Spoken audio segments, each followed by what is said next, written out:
Hello, wedding wanderers. My name is Assumpta, and welcome to another episode of Ave Creations TV, a home for busy professionals and entrepreneurs who want to plan a timeless, sophisticated, and unforgettable wedding celebration or special event.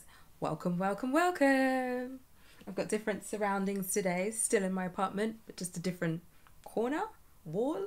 I don't know. Today I am sharing with you 14 questions to ask or think about to choose the perfect wedding planner for you. So if you want to hear what those are, stay tuned and I'll share more.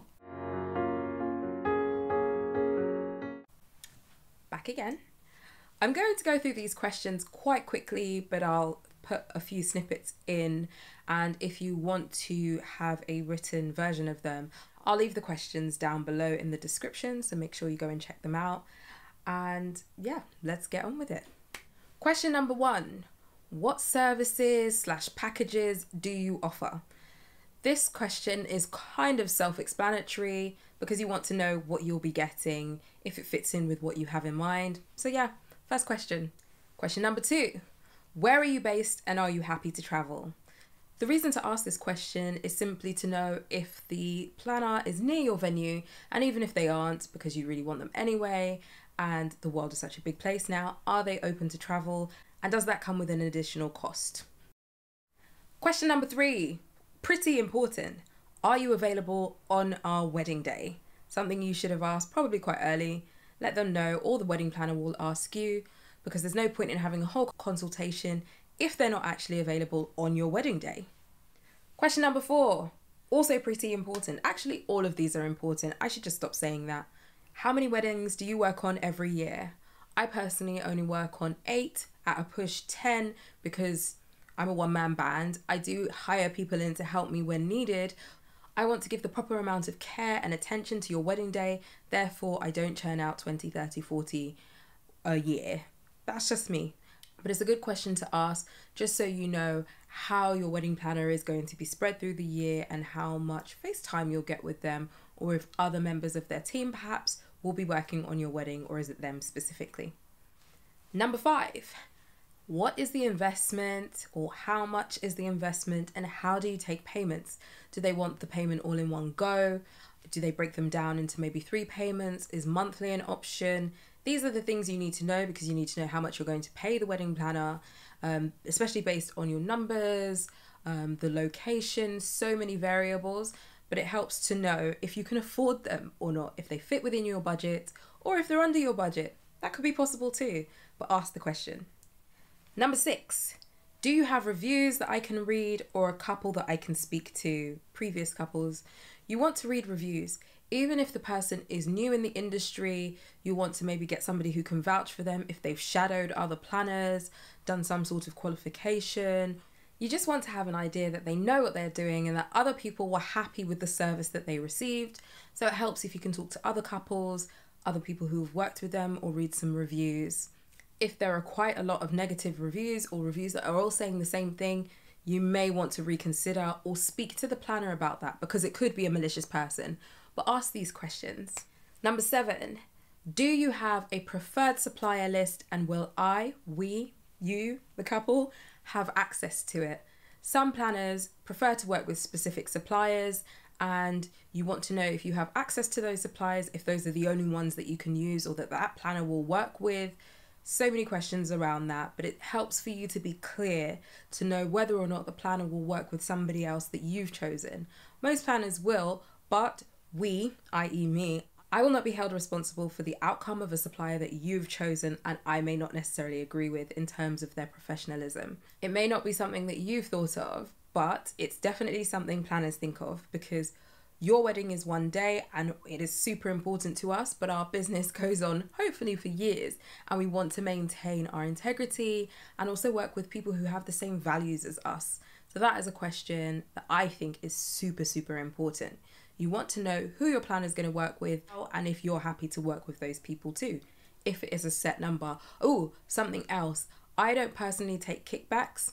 What's the other word? Like a percentage for recommending you, for example, to a particular supplier. Some planners do, which is why they'll always recommend you to specific people. That's also something you might want to take into consideration if you didn't know that before.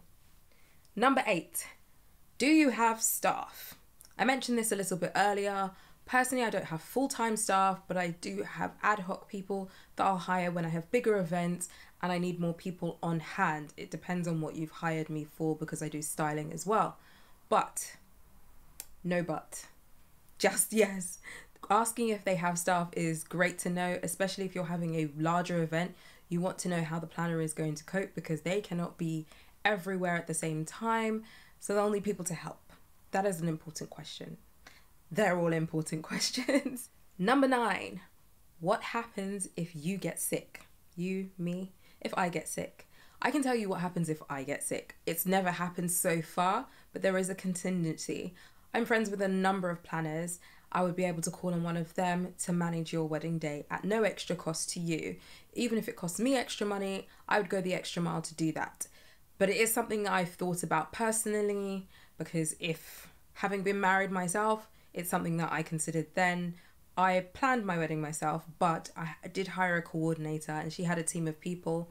So even if she hadn't been able to make it, I'm sure she would have been able to send someone else.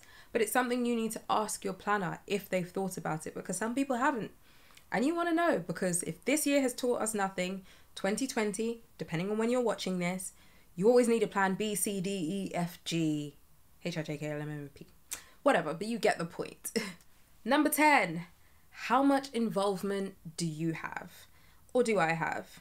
You and I. Some couples want to plan alongside their planner, or they want it to be a more collaborative experience, whereas some couples just want to hand it over to a planner and then show up on their wedding day, okay certain decisions, and then just have the magic happen. Depending on what you want out of your relationship with your planner, you need to set the boundaries early on and choose someone who can work with that style. If you select a planner who happens to just create everything and expect the couples to show up based on the brief that you've given them, but you want to continuously be adding, it may cause friction in your relationship. So think about that when you are selecting a planner. Number 11, I've run out of fingers. Do you have personal liability and professional indemnity insurance? If I can stress this somehow, hopefully there'll be some sort of noise, warning sound going on as I'm speaking. Ask this question. I have met and know of a number of planners who do not have this, and it's super important just for safety. You never know what could happen. As per my previous point, this year is filled with unexpected surprises, as is every day of life. So you want to be insured.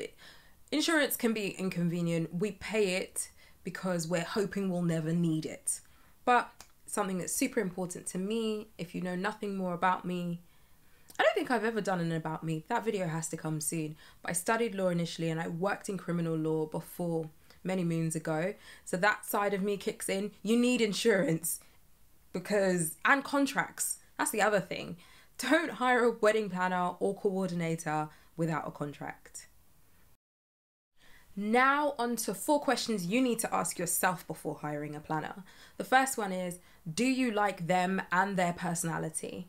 When you have a consultation with them, you have a phone call, whatever interactions that you have before you sign on that dotted line or part with any money, do you like them? If they're going to be planning your wedding for 3, 6, 9, 12, or even 18 months, maybe even up to 2 years, you want to be sure that you actually get along with them and you like the person. So don't hire somebody you don't like, or you get the vibe that they don't like you. That's just going to be awkward for everyone all around. You don't want that. Try to avoid it if you can. The next question, which is technically number 11, 12, 13, do you like their style?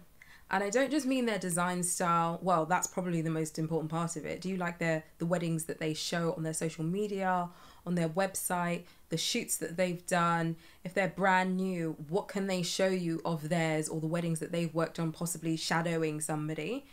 Do you like that style? You need to feel comfortable that whatever they've created in the past is in line with the vision that you have for your day, and you feel confident that they can help you produce that. I don't just mean their design style for weddings, as I was saying before. I also mean their actual style. They're going to be at your wedding all day. Do you think they're going to blend in? It sounds very superficial, but it's the world we live in. Think about these things. Number 14, Do they have enough experience to make you feel comfortable? In your heart of hearts, search your soul. After everything you've discussed, the conversations that you've had, do you feel as though they are experienced enough? Or even if they're inexperienced, do you feel confident that they can bring your day to life? If that's the case, then go ahead. If not, either ask more questions or move it along to the next one. And the final question for you to ask yourself is, did I feel heard and listened to when we were having our consultation? Sounds like a silly question, but sometimes people are so eager to get all of their information out there and tell you everything that they think you need to know, but they haven't really listened to you when you were talking about what you want. It's important. And try to decipher whether it was just nervousness or them just being excited versus them being controlling and not hearing you at all. You want to make sure you have someone that listens and can regurgitate it back to you so that you're clear on what you're getting for the day and the vision isn't lost in translation somewhere. So you want somebody that understands you effectively. So ask yourself that. Did you feel that the planner you were speaking to understood you? That's it, my 15 questions for you to ask before choosing a planner. There are many more things that you could ask, but I'd say these are my top 15. I hope that you find this useful. My advice is that you speak to a couple of planners. Do your research beforehand, maybe narrow it down to 2 or 3. I wouldn't say go interviewing 5 or 10 because you'll just get confused. But I say maybe choose between 1 or 2. You might not even need to do that much. You may just fall in love with one, but speak to them, see if you gel, and then take it from there. Wishing you the very best on your planning journey. I hope that you find the perfect planner or coordinator for you. And I will catch you in my next video. This is number 5 as part of my Vlogmas series. I hope you've watched the other ones, and if you haven't, go back and have a look. If you're new around here, hit subscribe if you want to hear more planning tips and tricks. And even if you're not planning, you can always apply this information to birthdays and other kind of events. If you're old around here, you've been here more than once before, but you still haven't subscribed, please hit the subscribe button if you're enjoying the videos and share with somebody who you think may benefit from the knowledge. And I will see you tomorrow for my next video. Bye.